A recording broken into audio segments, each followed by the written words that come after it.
우리 지난주에 모퉁이 돌 그리고 또 산돌이신 예수님에 관해서 함께 말씀을 나누었습니다. 말씀을 더 나눴어야 되는데 시간이 조금 녹록치 않아서 오늘 말씀을 더 이어서 나눕니다. 모퉁이 돌 기억나시죠? 이 모퉁이 돌은 그 집을 지을 때, 성을 지을 때 출발점이 되고 측량할 수 있는 출발점이고, 단단한 돌이어야 되고, 그 돌을 기반으로 좌우 위로 돌들이 잘 쌓여질 수 있는 초석이 되는 거죠. 그래서 지난주에 함께 말씀을 나눌 때 같이 한번 따라합시다. 예수님이 우리의 삶의 기준이 되는 것.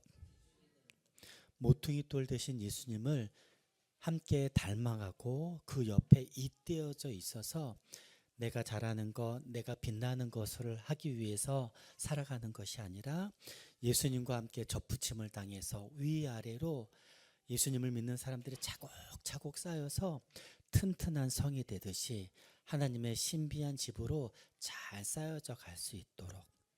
두 번째는 이 모퉁이 돌 대신 예수님을 하나님께서 거룩한 보배로운 산돌로 삼아주셨다. 보배로운 가치가 있는 보물처럼. 산돌은 살아있는 돌. 돌인데 산돌이래요. 예. 이 얘기는 십자가와 부활을 의미하는 것입니다. 십자가에서 우리를 위해서 대신 죽으시고, 대신 죽으신 생명을 다하신 사랑으로 우리를 위해서 대신 죽으신 예수님 혼자 살아나신 것이 아니라 하나님이 부활시키신, 살리신, 그래서 부활의 첫 열매가 된 예수님이라고 이야기했던 것처럼 예수님을 살아있는 돌이라고 표현한 겁니다. 모퉁이 돌, 살아있는 돌. 그래서 우리도 뒤에 보면 성경에 나와 있는 것처럼 4절에 나와 있는 것처럼 그런 예수님이 보배로운 산돌이 된 것처럼 우리도 산돌이 되었다. 예수님만 산돌이 아니라 예수님을 믿는 우리도 하나님께서 마지막 때에 부활로, 우리가 먼저 죽은 이들은 부활로, 그렇게 하나님께서 부활의 생명체로 우리를 살리실 것을 믿는, 소망하는 일들이 있게 되는 것이죠. 그러니 이 땅에서의 모든 죄악이나 죽음은 더 이상 우리 가운데 권세가 있는 것이 아니라 하나님의 죄사함, 그래서 정결하게 된 것과 온전하게 된 것과 살아있는 부활의 소망을 가지고 이 땅 가운데 살아갈 수 있다라고 말씀을 드렸습니다. 오늘 이어서 계속해서 말씀을 나누도록 하겠습니다. 여러분들 주보에 세 번째 두 건축가의 마지막이라는 제목으로 이어서 제가 정리해 놨습니다.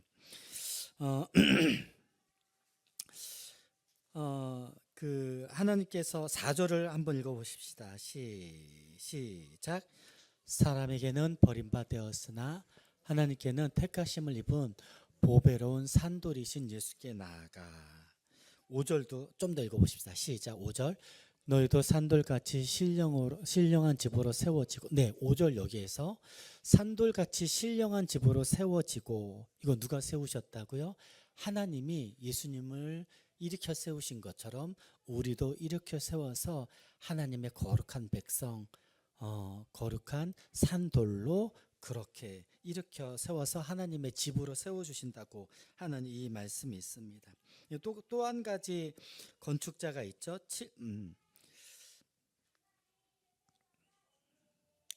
7절 같이 한번 읽어보십시다. 7절 시작. 그러므로 믿는 너희에게는 보배이나 믿지 않은 자들에게는 건축자들이 버린 그 돌이 모퉁이 돌이 머리돌이 되고. 여기에서 건축자들은 하나님이 아니라 하나님의 말씀을 거절하는 세상에 하나님 없는 자기만의 집을 짓고 있는 사람들을 이야기한다고. 그래서 이 베드로전서 2장 4절에서 10절에는 두 가지 건축자가 나오는데, 첫 번째는 우리를 우리를 산돌로 삼으시고 우리를 신령한 집으로 세우시는 하나님이신 건축자가 있고, 하나님하고 상관없이 하나님의 말씀하고 전혀 상관없이 혼자 살아가는, 자기의 지혜로 자기의 능력으로 자신의 집을 짓는, 자기의 능력만큼 자신의 집을 짓는 세상의 건축자들이 있다라고 이야기를 지난주에도 말씀드렸고 오늘도 같이 이어서 말씀을 드리도록 하겠습니다. 그런데 여기에서 이야기하는 세상에 하나님하고 상관없는 이들, 하나, 하나님하고 상관없는 이들은 그들이 했던 일들이 첫 번째가 뭐였냐면 4절 다시 한번 보십시다. 4절 사람에게는 버림바 되었으나 하나님께는 택하심을 입은 보배로운 산돌이신 예수께 나아가. 건축가들은 그들은 하나님의 말씀, 하나님의 생명, 하나님의 구원, 하나님의 기준이 되신 예수님이 그들에게는 소용이 없었습니다. 이거 별론데? 이거 약한데? 이거 별로 나에게 유익하지 않은데? 라고 하는 것이죠. 그래서 쓸모없다라고 하고 버린 것이죠. 베드로 사도는 이걸 굉장히 이미지적으로, 그리고 또 이렇게 흔히 볼 수 있는 집을 지을 수 있는 그 머릿돌, 이 돌로 이미지화시켜서 예수님을 이렇게 이야기합니다. 사람에게 버림바 되었으나 하나님께는 택하심을 보배로운 산돌이 되었다. 여러분 제가 왜 여러분 우리나라 역사에서 가장 위대한 장군 하면 이순신 장군이죠. 외적이 쳐들어왔을 때 침공이 있을 거냐 없을 거냐 여러 가지 갑론을박이 있을 때 이순신 장군은 이런 것들을 좀 전쟁을 준비했던 일들이 있었죠. 전쟁이 일어났을 때 임금은 궁을 버리고 도망가는데 계속해서 연전연승을 했던 이순신 장군이 있었습니다. 너무나 유명한 사건이죠. 백성들이 누굴 신뢰해요? 그러다 보니까 선조가 자기의 지위가 위태롭다라고 생각해서 어떻게 해요? 이순신을 불러서 역심을 품은 게 아니냐 하면서 그를 매질하고 고문하는 일들을 하죠. 그래서 온몸이 만신창이가 되죠. 그리고 그가 백의종군하도록 장군에서 아무것도 없는 사람으로 이렇게 파면당하고 그렇게 나가는 일들이 된죠. 저는 제가 사람에게 버림받았다라고 하는 그 말씀을 읽을 때 제일 먼저 생각난 사람들은 이순신 장군이었습니다. 나라를 지키기 위해서 모든 인생을 걸고, 너무나 유명한 말, 우리가 영화로 봤던 왜군의 배는 300척이 넘는데 고작 12척의 배로 그럼에도 불구하고 싸워서 승리했던 사람. 그 정도 고문을 당하고 무시를 당하고 몸이 망가질 정도의 억압을 당했으면 나 같으면 산속에 들어가서 조용히 살겠다. 무슨 부귀 영화를 맺으려고 그렇게까지 하나. 근데 이 이순신 장군은 그렇게 나라를 위해서 온몸을 불사르는 자들이 자의 모습으로 우리가 그래서 존경하고 그래서 그의 후손인 것이 자랑스럽다고 이야기하는 것이죠. 우리 모두 다 이렇게 위대한 사람이 돼야 합니까? 우리 모두 다 이렇게 위대한 사람인가요? 저는 그렇게 생각하지 않습니다. 모두 다 이순신이 될 수는 없으나 그 이순신과 함께 싸웠던 이름 없는 군사들을 한번 생각해 보십시오. 함께 싸워서 함께 죽고 함께 전쟁에서 승리했는데 우리는 딱 한 사람의 이름만 기억하고 있죠. 근데 이순신은 그렇게 기억하고 있을까요? 그렇지 않죠. 역사의 기록엔 몇몇의 장군들의 이름이 나오지만 무명의 정말 이름도 없이 쓰러져 전장에서 피 흘려 장애를 입고 죽어갔던 수많은 사람들. 이런 역사의 과거들을 볼 때마다 제 안에 생기는 것 중에 하나는 우리 그리스도인들이 이와 같지 아니한가라는 생각을 합니다.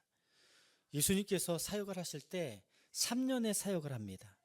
하나님 나라의 복음을 전하면서 놀라운 그 구약의 말씀들을 율법주의에 빠져 있고 자기의 입속 챙기기에 여념이 없었던 종교 지도자들에게 그 말씀 그렇게 해석하면 안 되지 않느냐. 하나님의 말씀은 이렇다 하면서 복음을 전하기 시작했고 수많은 사람들이 어때요? 예수님께 나오기 시작했습니다. 여러분들 기억나십니까? 오병이어의 사건? 남자만 5천 명이었었습니다. 여자와 아이들까지 하면 적어도 15,000, 2만, 3만 명이 모였을 거라고 추측합니다. 먹을 것이 없는데 설교를 듣고 나서 먹을 것이 없어서 어떻게 해야 됩니까? 예수님께서 말씀하시죠. 내게 있는 것으로 나눠주라 라고 했더니 가지고 있는 꼬마아이 하나가 도시락을 가지고 온 게 있어서 이거 예수님께 좀 드리면 안 될까 해서 예수님께 가져갔더니 오병이에요, 있는 게.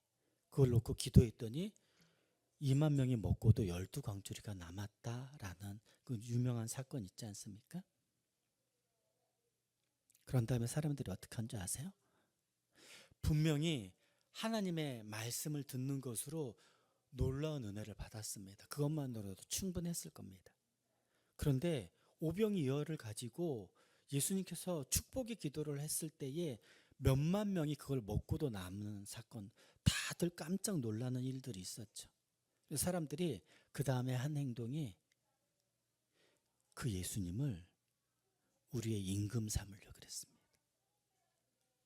그래서 예수님의 한 행동은 사람들을 보내고 강을 건너서 다른 곳으로 사람들이 저 사람을 임금 삼자라고 할 때에 그냥 그 자리를 떠나서 나는 이 땅에서 임금 되려고, 나는 이 땅에서 높은 자리에 오르려고, 나는 이 땅에서 많은 사람들의 지지를 받으려고 이런 일을 하는 것이 아니다라는 것을 분명히 선언하셨습니다. 목적이 달라요.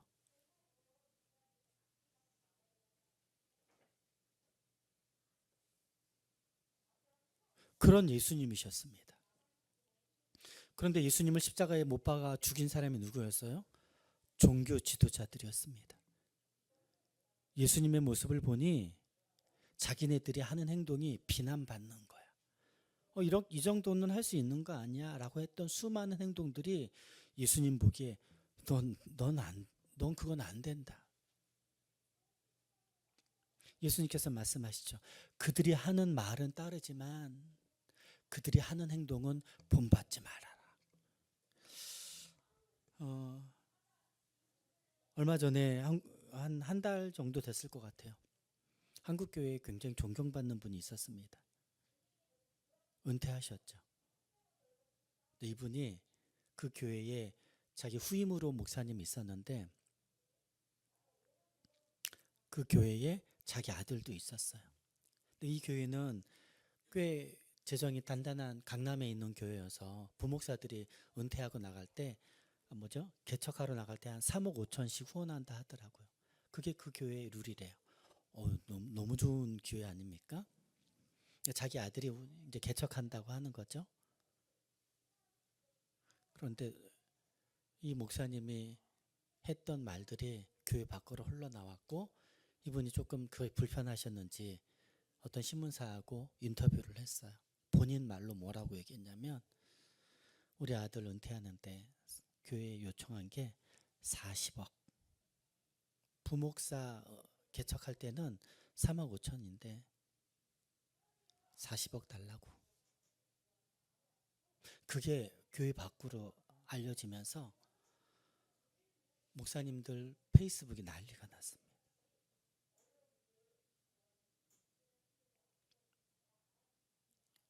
전 이 말씀을 보면서 이 현상을 보면서 드는 생각이 뭐냐면 여러분 이번 주에 그 이해찬 전 총리가 돌아가셨죠?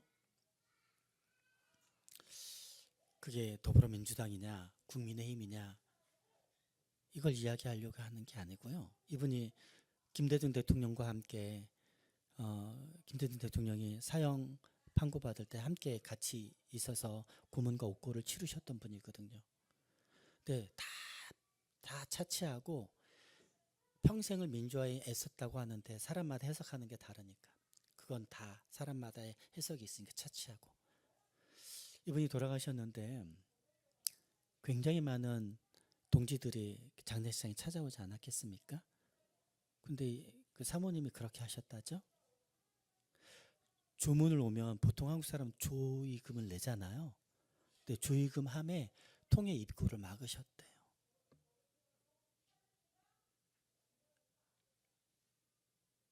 수없이 많은 사람이 오는데 정수기 먹을 게 물밖에 없어. 그것도 정수기 물밖에 없어.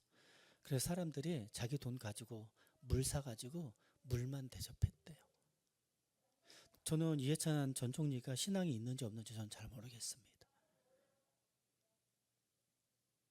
당파가 어떤지, 누구를 지지하는지 그거하고 상관없이 그의 인생을 그는 그렇게 나라를 위해서, 민주화를 위해서 평생을 고문당하고 그렇게 살았는데, 그가 죽고 나서 남겨진 가족들이 그의 뜻을 본받아 조이김을 받지 않고 아무것도 조문만 해라. 마지막 길이 이런 정치인이 있는가 하면 한 교단에서 가장 존경받는 목사님이었는데 은퇴하신 지도 꽤 되세요. 이걸 어떻게 생각해야 합니까? 이게 목사로서, 그리스도인으로서 이런 이야기를 들을 때마다 참 부끄럽고 참담하지 않을 수 없습니다. 저 좀 보시죠. 그런데요, 이게 어떠냐면 이건 누구에게요? 남에게. 이게 알려지지 않았다면 우리는 그분을 욕하지 않았을 겁니다.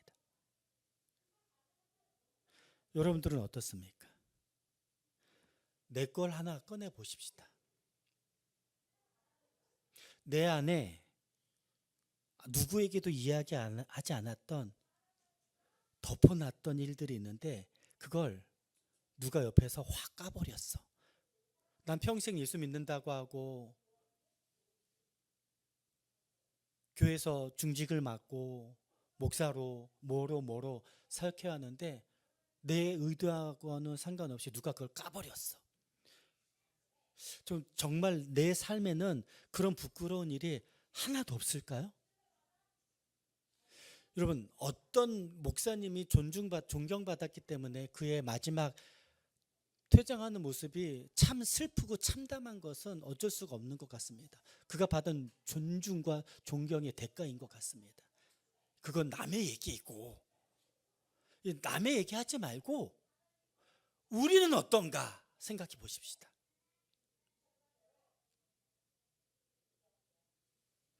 분명히 베드로 사도는 이야기합니다.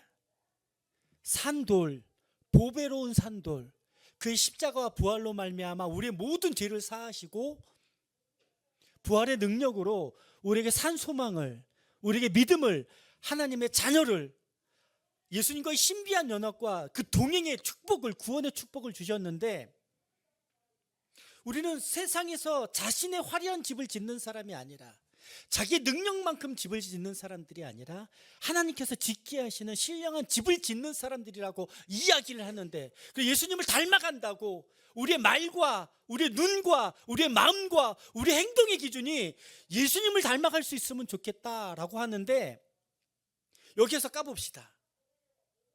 남들 얘기 말고 남들 얘기는 엄청 쉬워요. 우리는 이야기하지 않습니까? 그래, 교회가 그렇지. 저 사람 그럴 줄 알았어. 역시 목사가, 역시 장로가. 이 말은 너무 쉽게 할 수 있는데 우리는 무명의 그리스도인 아닙니까? 아무것도 아닌 자들 아닙니까? 하나님이 우리를 보실 때 그 사람을 보는 것과 우리를 보는 게 다를 것 같아요? 저는 그렇게 생각하지 않습니다. 제가 굉장히 중요하게 여기는 말 하나가 있는데 같이 한번 따라합시다. 반드시 하나님 앞에서 계수함을 받을 것이다. 이건 목사이기 때문에 세게 받고 성도이기 때문에 가볍게 받는 것이 아닙니다. 마지막 때에는 모두 다 심판대 앞에 나아가서 우리가 넌 인생을 어떻게 살아왔냐라고 그렇게 계수함을 받을 때가 있다는 겁니다. 감사한 건 우리가 예수 그리스도를 믿는 것 때문에 뭐 할 수 있어요? 면피가 있어요. 우리가 우리의 죄악으로 말미암아, 우리의 행동으로 말미암아 너 저쪽으로 가야 돼라고 할 때 하나님 오른편에 앉아 계신 예수님께서 말씀하시죠. 아버지, 저 친구 아버지 아들입니다. 저 친구 아버지의 딸입니다. 저 친구를 위해서 내가 십자가에서 죽었습니다. 그렇게 말씀해 주실 예수님이 있는 것이 얼마나 큰 은혜인지 모릅니다. 그러니까 그게 시스템적으로 면피가 돼서 나는 보장이 된 사람이라고 생각하는 거야.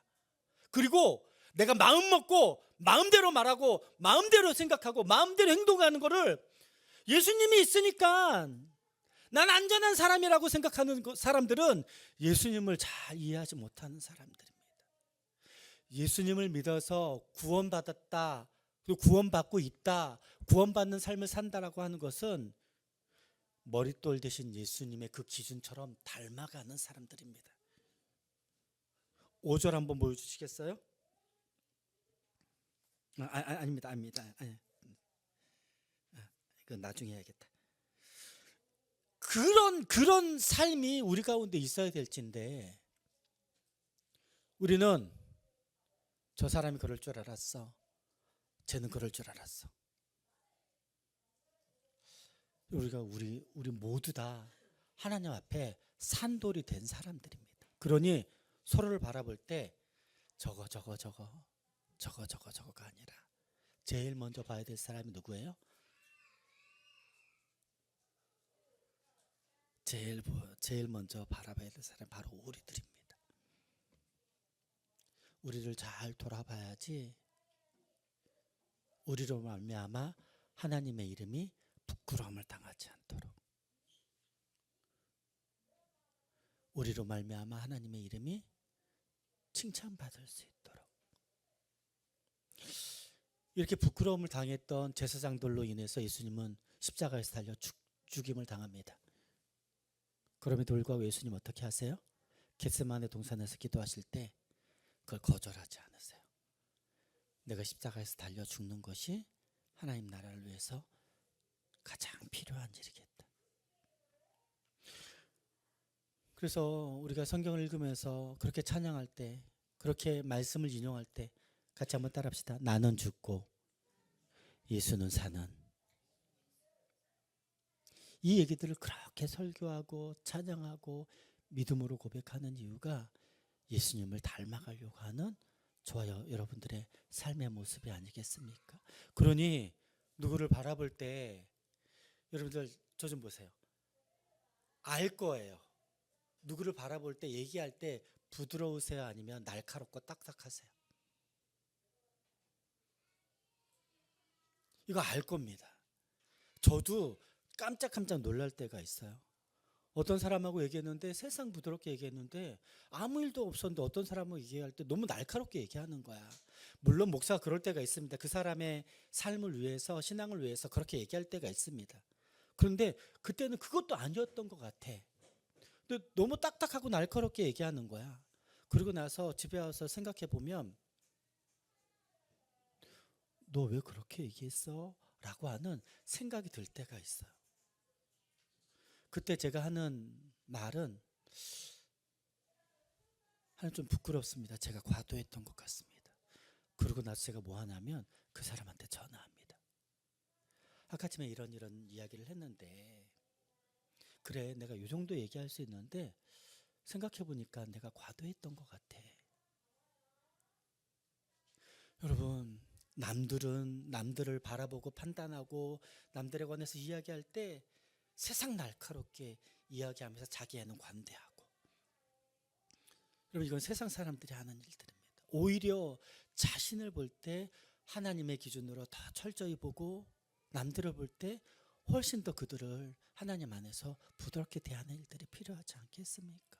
예수님께서 끝까지 하신 일들이 바로 그런 일들 아닙니까?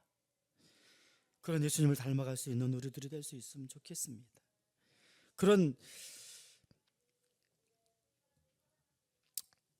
이렇게 버린 산돌, 그런 산돌로 건축자들은 버렸지만 그들이 만드는 집들에 관해서는 이렇게 이야기합니다. 8절. 하나님이 아닌 세상의 건축가들은, 하나님 없는 건축가들은 그들이 버린 이 산돌로 말미암아 또한, 시작, 또한 부딪히는 돌과 걸려 넘어지게 하는 바위가 되었나니. 여기 보십시오. 그들이 버린 돌은 그냥 짱돌 같은 게 아니에요. 예수님이 대신 모퉁이 돌이 대신 예수님을 이야기하는 겁니다. 그리고 이들은 걸려 넘어진대. 예수님 때문에 부딪히고 예수님 때문에 걸려 넘어진다고 합니다. 왜 그래요? 그 이유가 뒤에 나와 있습니다. 그들이 이 말씀을 시작. 그들이 말씀을 순종하지 아니함으로 넘어지나니. 넘어지는 이유는 예수님이 기준이신데, 축복과 심판의 기준이신데, 구원의 기준이신데 그들은 예수님을 버렸기 때문에 부딪혀 걸려 넘어진다고 이야기합니다. 그런데 베드로 사도는 여기에서 한 번 더 나갑니다. 이는 시작. 이는 그들을 이렇게 정하신 것이라. 하나님을 거절한 이들은 이게 정해져 있는 거라고 합니다. 그래서 그들이 지은 집은 언젠간 부딪혀고 걸려 넘어지고 무너질 수밖에 없다고 이야기하는 것이죠. 전 이런 일들이 마지막 때에 그렇게 될 수 있다고 생각합니다. 근데 생각해 보면 마지막 때뿐만 아니라 우리가 살아가고 있는 수많은 수십 년의 인생 가운데 그 일들이 점차 이루어지는 것들을 보게 되는 우리들의 모습을 봅니다.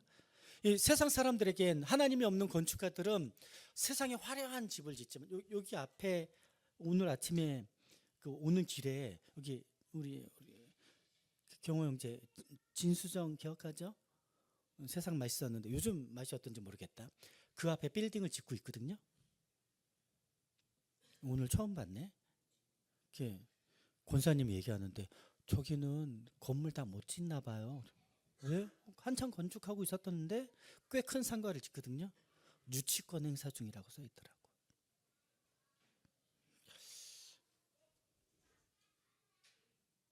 완공할 수 있었다고 생각했겠죠.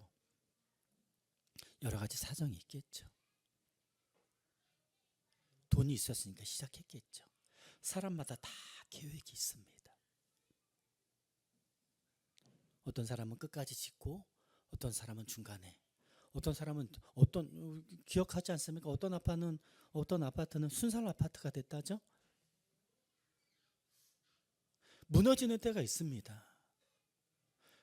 사도 베드로는 이렇게 이야기합니다. 하나님의 말씀을 순종하지 아니한 그들에게는 부딪혀서 넘어지는 일들이 그것이 정해진 일이라고. 이것이 정해진 깨어진 세상의 일이라고. 그런데 우리는 어떻습니까? 반대로 우리는 그 말씀을 순종하고 동행하고 마음에 품고 그 말씀을 이루려고 애쓰는 사람들 아닙니까? 우리들도 정해져 있습니다. 어떻게 정해져 있어요? 보배로운 산돌로 보이지 않는 영원한 집을 지어져 가는 걸로 하나님의 구원에 참여한 자들로, 구원을 맛보는 자들로 정해진 사실들이라고요. 정해진 진리라는 것이죠. 여러분들 애쓰십시오. 하나님의 말씀을 순종하지 않은 이들에게는 걸려 넘어지는 일 어쩔 수 없는 일입니다. 우리가 구원받았다고요? 뭐 때문에 구원받았어요? 예수 그리스도 때문에 구원받았다면 예수님을 믿는다고 하는 것은 일주일에 한 번 교회 나오는 것이 아니고요. 항상 말씀드리잖아. 일상의 삶 가운데 오늘 일부 예배에 상미자매가 나오셨어요. 상미자매 아침에 보셨죠? 머리도 너무 예쁘게 자르시고 옷도 너무 예쁘게 입고 오셨어. 그래서 옷이 너무 예쁘네, 머리도 너무 예쁘네. 그 다음에 제가 한 가지 질문했습니다. 주중 가운데 하나님의 말씀은 어떻게 먹고 계세요? 우리는 좋은 차도 살 수 있고 머리도 예쁘게 할 수 있고 좋은 옷도 나의 자신을 위해서 남들 앞에서 잘 보이려고. 그런데 우리 자신은 하나님의 임재 앞에 나아가 그 말씀을 어떻게 먹고 어떻게 호흡하는 것들을 잘 관리하지 않으면 겉모습은 마치 구원받은 백성으로 정해져 있는 것처럼 겉모습은 그래요. 근데 실상 하나님과 동행하지 않는다면, 여기 말씀을 보십시오. 그들이 말씀을 순종하지 아니하므로. 이건 세상 사람들에게 향한 말씀 아닙니까? 근데 구원받았다라고 하는 우리들인데 하나님의 말씀을 가까이 하는 것이, 하나님의 말씀을 순종하는 것이 하나님의 말씀을 품고 애쓰는 것이 없다면 그들과 우리가 다른 게 뭐가 있습니까? 전 이런 말씀을 들을 때마다 진짜 깜짝 놀라야 된다고 생각합니다. 그렇지 않으면 나 교회 다니잖아, 나 헌금하잖아, 내가 교회에서 이런저런 직책을 맡고 있는데, 충격적인 얘기들을 할까요? 이런 목사 가운데 구원받지 못할 목사가 있을까요, 없을까요? 제가 제일 두렵고 떨리는 것 중에 하나는, 여러분들은 거기에 있는데 나는 다른 곳에 있을까 봐, 그게 제일 두렵고 떨리는 것 중에 하나입니다. 사람들은 얘기해요. 구원받는 게 뭐가 어렵다고. 맞아요. 하나님을 믿고 고백하는 건 너무 우리들에게 익숙하고 할 수 있는 일이겠습니다. 그런데요, 그 구원을 이루는 것은 다른 겁니다. 저는 신앙생활을 결혼생활하고 똑같다고 제가 굉장히 많이 이야기하죠. 한 남자 한 여자를 사랑하고 평생 그 한 남자 한 여자만을 사랑하기로 고백한 사람들은 절대로 다른 남자와 여자를 돌아보지 않기로 결정한다고. 아멘? 왜 아멘을 아무도 안 하노? 아멘? 예수를 믿었다고 하는 것은 우리가 신부고 예수님이 신랑 되셔서 내 안에 살아계신 예수님이 들어오시기 때문에 하나님 한 분 외에는 다른 것들을 보지 않기로 결정했는데, 어떻게 하나님의 얼굴을 보는 기도와 하나님과 친밀하게 이야기하는, 우리와 말씀을 나누는 하나님의 말씀을 순종하지 않고 친근하게 대하지 않고 동행하지 않고 어떻게 하나님의 구원받은 백성이라 라고 이야기할 수 있겠냐라고 하는 것이죠. 여러분, 정말로 세상의 건축가들과 우리들이 정말로 다른, 정말로 구별할 수 있는 삶을, 저 좀 보세요. 지난주에 살았습니까? 오늘부터 그렇게 사십시다. 아멘? 그렇게 되지 않으면 겉모습만 예쁘게 계속 지을 거예요. 아, 저 사람은 구원받은 사람이야, 저 사람은 구원받기로 결정되어 있는 사람이지, 겉모습만 예쁘게 지을 거예요. 그 내실을 채워가야죠.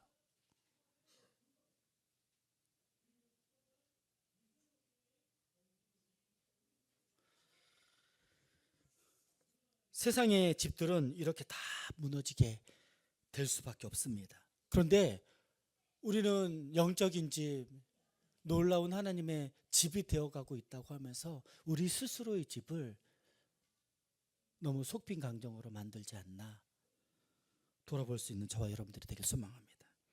이어서 5절 말씀 한 번 더 보도록 하겠습니다. 5절.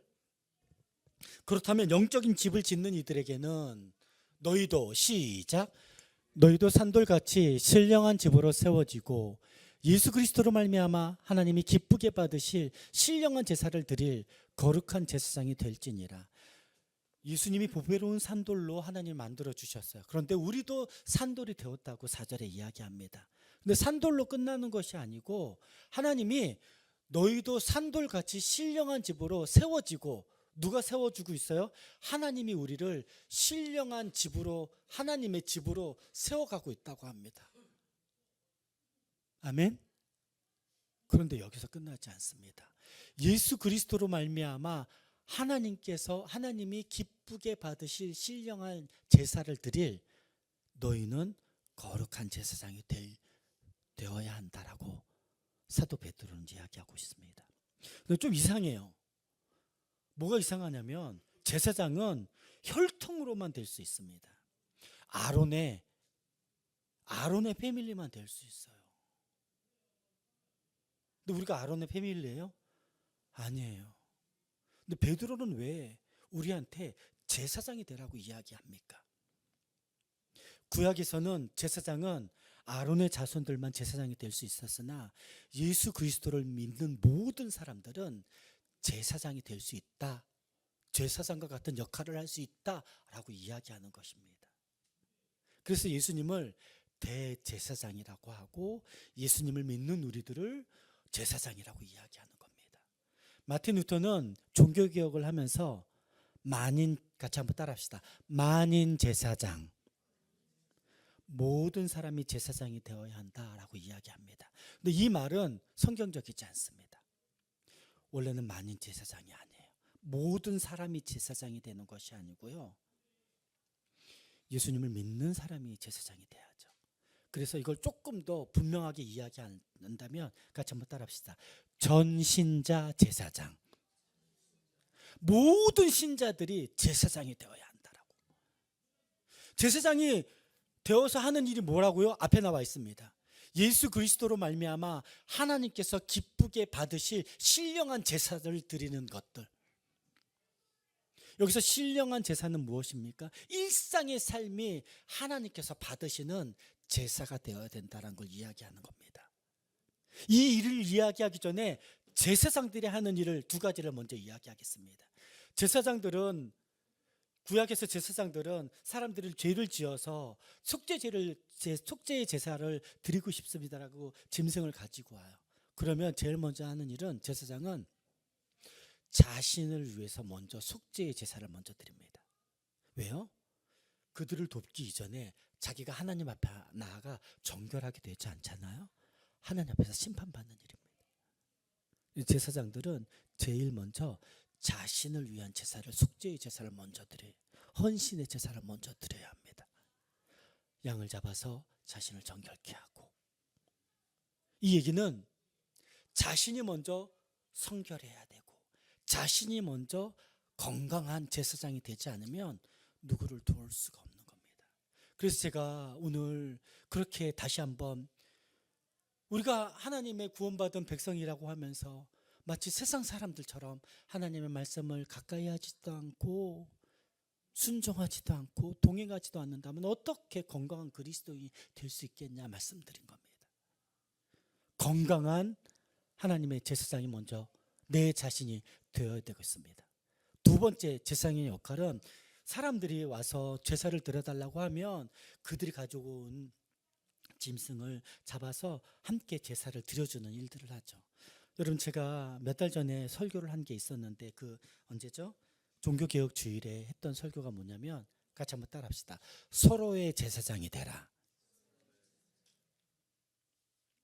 내가 건강한 제사장이 되어서, 이 사람이 약해, 혼자 하나님 앞에 일상의 신령한 예배의 삶을 드릴 수가 없어. 그냥 내두는 것이 아니라 그 사람을 도와서 함께 일상의 삶을 신령한 제사로 드릴 수 있도록 돕는 거에 관해서 이야기하는 겁니다. 종교개혁의 후예들이 가지고 있는 것 가운데 하나가 전신자 제사장이라는 놀라운 축복입니다. 근데 이게 한국교회에서는 굉장히 오해받는 일들이 되었는데, 어떻게 오해받았냐면, 이 제사장의 역할을, 맞아, 목사님만 제사장이야? 나도 제사장이지. 목사님은 설교할 수 있지만 나는 성경을 볼 수 있잖아? 꼭 내가 목사님의 말을 들어야 돼? 자기 혼자 성경 보고, 자기 혼자 기도하고, 자기 혼자 신앙을 건강하게 하는 사람들이, 그렇게 할 수 있다라고 하는 사람들이 있어요. 저 그거 100% 나쁘다고 생각하지 않아. 근데 그들 가운데 실수가 뭐냐면, 자기가 제사장이 되었다고 자기의 신앙의 주인이 자기라고 생각하는 거예요. 굉장히 위험합니다. 우리는 공동체 신령한 집으로 지어져 가고 있다는 거예요.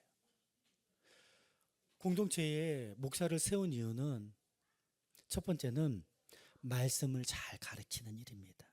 그래서 삐뚤어져 있으면, 잘못된 길을 가면, 실수하면 돌아오도록. 두 번째, 목양입니다.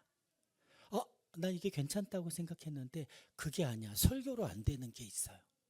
제자 훈련도 하고, 신방도 하고, 혼내기도 하고, 아니면 같이 울어주기도 하고 하면서 그들이 하나님 안에서 건강하게 회복될 수 있도록 설교와 목양으로 함께 그 일들을, 성도들을, 공동체를 섬기는 일에 목사를 세우는 겁니다. 근데 한국교회는 설교 만능주의죠. 목사는 설교를 잘해야 돼. 요즘은 좀 달라요. 목사가 찬양도 잘해야 돼. 또 달라요. 목사가 디자인도 잘해야 돼요. 운전도 잘해야 돼요. 악기도 잘해야 돼요.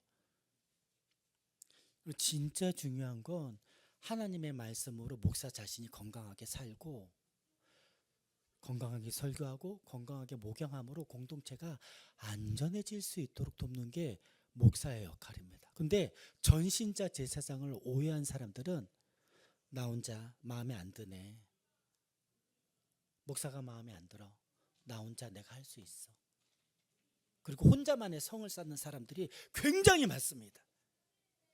그래서 한국 교회를 표현할 때 개인주의 신앙이라고 이야기해요.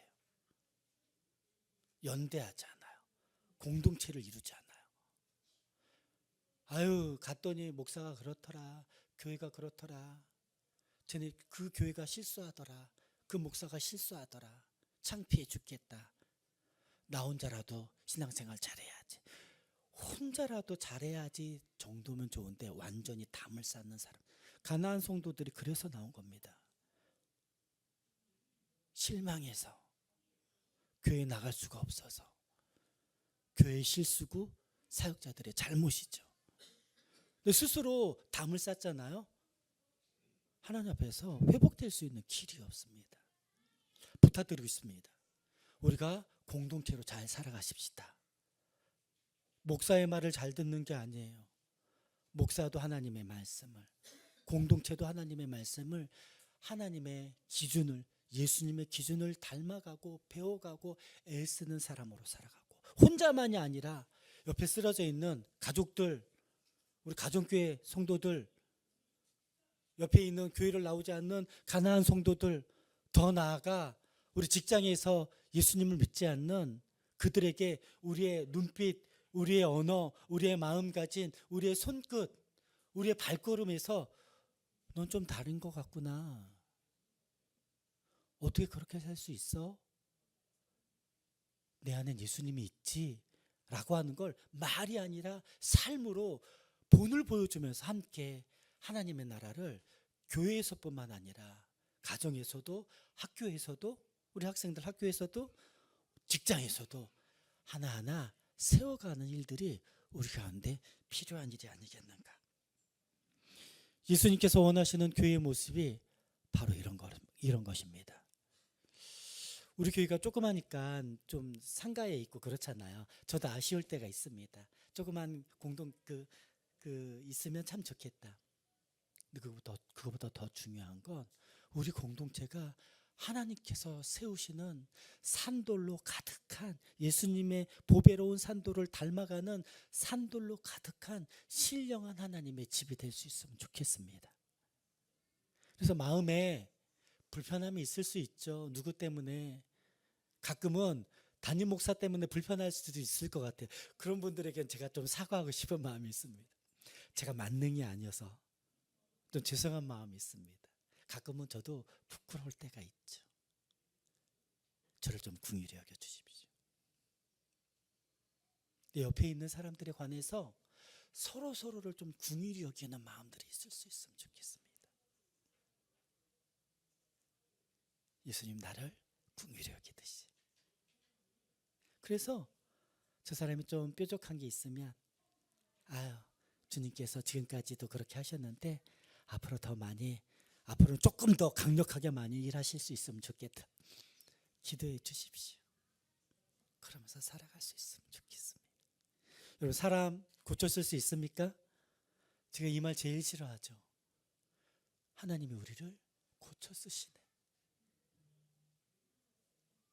그 사람을 믿는 것이 아니라 그 사람 안에 있는 하나님을 소망하며 함께 나도 고쳐져 가면서 그렇게 갈 수 있으면 좋겠습니다. 제가 어떤 성도들하고 얘기할 땐 이렇게 표현합니다. 그렇게 얘기하지 않아도 돼. 왜냐하면 그렇게 얘기하는 이 사람의 습관이에요. 근데 그렇게 얘기하지 않고 이렇게 얘기하는 게 좋을 것 같아 라고 하면 생각해야 돼요.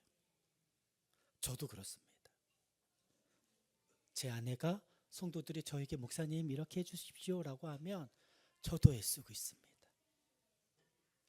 교회는 이렇게 다듬어져 가면서 서로의 제사장이 되어서 자기만의 제사장이 아니라 나만의 제사장이 아니라 오늘 말씀을 준비하면서 이 말씀이 여러분들에게 오래 좀 기억되면서 우리의 삶을 갖고 가는 말씀이 되면 좋겠다라고 하는 소망함이 있습니다. 아까 전에 여러분들 우리 다음 세대 영상 보는데 어떻게 그렇게 인자하고 활짝 웃는지 제가 사진 찍었어요. 혹시 보셨나요? 너무 예뻐서 사진 찍었어. 우리가 그렇게 살아갈 수 있습니다. 서로 서로를 향해서. 그래서 기도하실 때에 하나님, 요즘 나는 산돌로 내 영적인 내용물이 건강하게 세워져 가고 있는지 좀 건강하게 세워져 갈 수 있도록 좀 계획을 짜 보십시다. 실천을 한번 해 보십시다. 혹시 나는 너무 뾰족하게 사람들을 대하고 있지 않은지. 아니, 어떤 사람은 자신을 너무 뾰족하게 대하는 것도 문제인 사람도 있어요. 하나님이 나를 대하듯이 나를, 그 사람을 대하는 일들이 우리 가운데 많아질 수 있으면 좋겠습니다. 그렇게 회복되어지는 것을 성경에서 뭐라고 얘기해요? 구원받았다라고 얘기하는 겁니다. 우리 함께 그렇게 계속해서 구원받아져 가는, 온전한 구원을 소망해 가는, 모퉁이돌로 세워져 가는 집이 되는 우리 조이풀 공동체가 되십시다. 아멘.